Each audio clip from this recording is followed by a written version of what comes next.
I just finished up watching a show on Netflix the other day called Vikings Valhalla. Such a good show. If you guys are into period pieces, Vikings specifically, I would highly recommend. It's definitely one of my favorite shows I've ever watched. It's really good. I don't know why, I just randomly had the thought to share that. That right there, ladies and gentlemen, that's how you know you have a well-seasoned cast iron. If you could cook an egg and have no crusty egg bits afterwards, your cast iron is looking good. And yes, I did grease up the pan with butter, but even if you use butter and your cast iron isn't that well seasoned, there will still be some residual there will still be some residual egg left over. Just saying.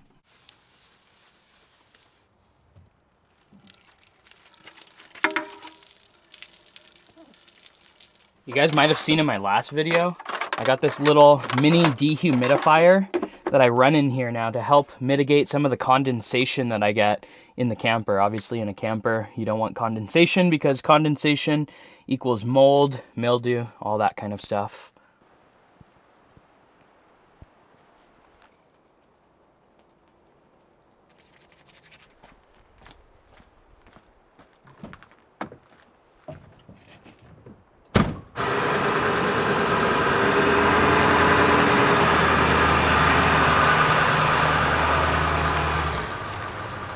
Right now I'm headed up to Mount Rainier National Park to hopefully do some snowshoeing. If you saw my last video, you saw that I was supposed to go snowshoe backpacking in the last one, but the road ended up being closed to get up to the spot that I'm headed. But today, apparently it's supposed to be back open. I'm not quite sure. I don't have cell phone reception right now to check.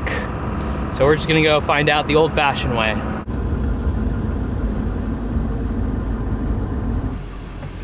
Hey, how you doing, sir? Good, how are you doing? I'm good. What can I do for you? I'm gonna grab an annual pass. You want that Mount Rainier or the interagency for all the parks? The interagency. They should have figured that out from the beginning.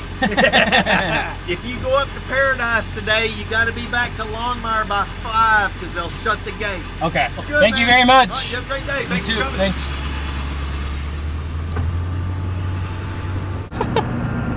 That guy was the total epitome of a national park employee.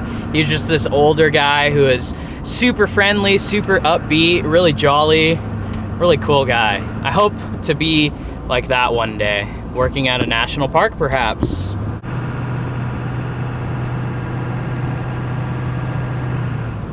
Man, this place is so vibrant and so green and lush. It's incredible. No wonder it's a national park here. And this isn't even like the main attraction, Mount Rainier itself. I mentioned this in the last video, but a couple summers ago, I did a backpacking trail that circumnavigated the entire Mount Rainier. It was 100 miles, I think it took us 7 or 8 days, and it was just otherworldly. Such an amazing experience. I hope to do it again another time, and maybe I'll even bring you guys along and make a film about it. But this region is just so pretty. I mean, some of those spots on the trail, you literally stop and like question whether it's real or a dream because it's just so incredibly beautiful. We've officially hit the snow.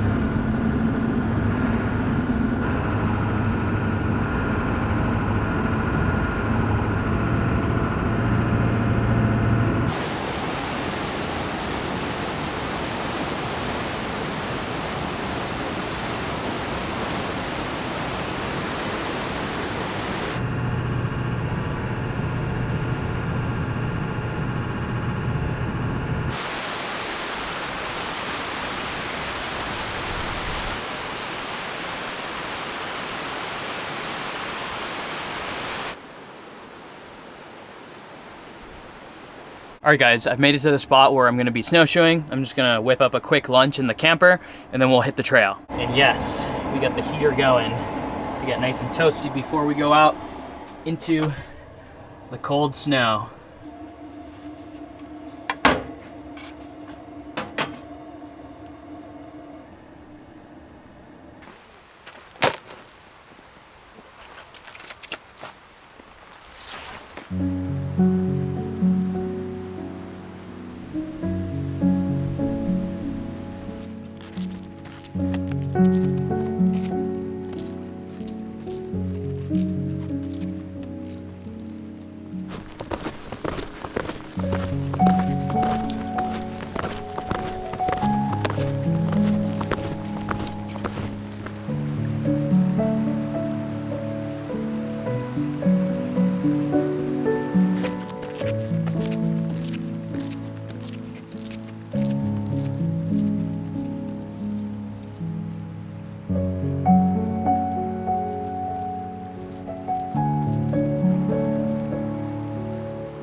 Okay.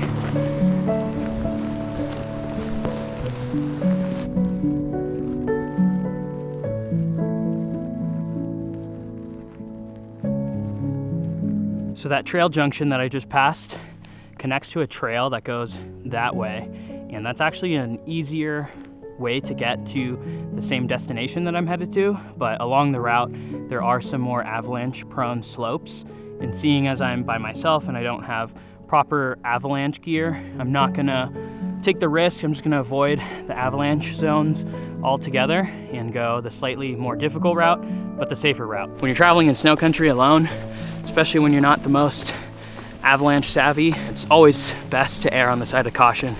Avalanches are not something you want to mess with, that's for sure.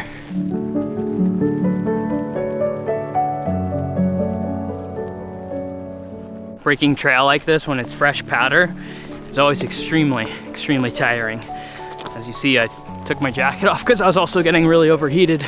Probably burned almost double the amount of calories and energy when it's fresh snow like this, which is not a bad thing, but it's gonna take a while to make any ground.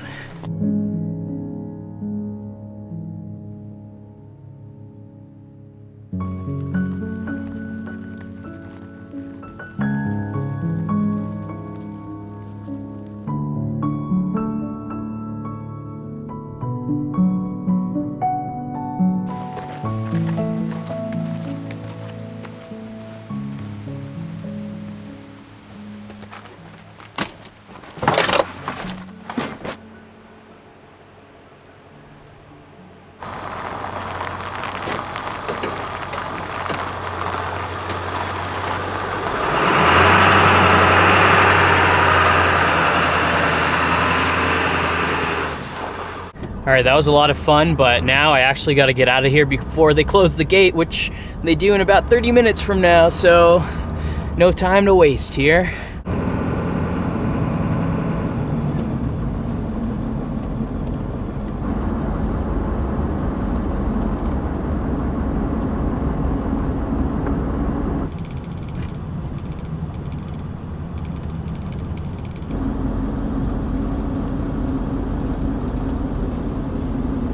All right, I'm pulled over in another pretty creepy forest area, and the spot that I was headed to go camp is a couple miles up this forest road.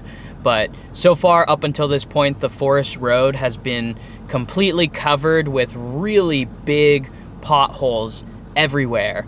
And it's one thing if I'm, crawling at 2 miles per hour over some potholes for a quarter of a mile or so, but again, up until this point, it's just been constantly nonstop, so I don't want to drive 2 miles through a forest road that's just completely scattered with potholes, because that's not fun. So anyways, this is a bit of a sticky predicament. I'm not sure where I'm going to camp tonight.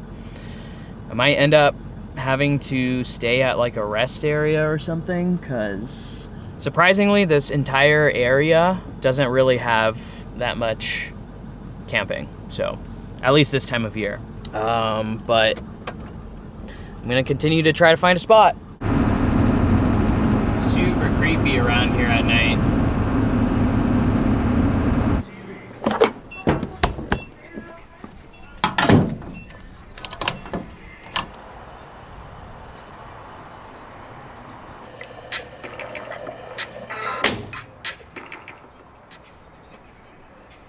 Welcome to Matador's Ouch. Museum. So I'm sitting at this rest area, chilling, drinking my sparkling water, and it's currently 7:15 p.m. So I'm thinking to myself, what am I going to do for the rest of the night while I'm here chilling at this rest area? And then it occurred to me, I'm only an hour away from my house right now, and it's 7:15. I might as well just drive home. This is the tail end of my trip anyways, and it does suck that I wasn't able to find a good spot to camp, but realistically, I don't think staying here at a rest area is going to make up for it, so I'm just going to head home now. And that being said, I'm going to end the video here. Thank you guys, like always, for watching. You guys go out there, go on some adventures of your own. Live life. Beat the status quo. Y'all know the drill. Enjoy the rest of your day, and I'll see you guys very soon in the next one. Peace.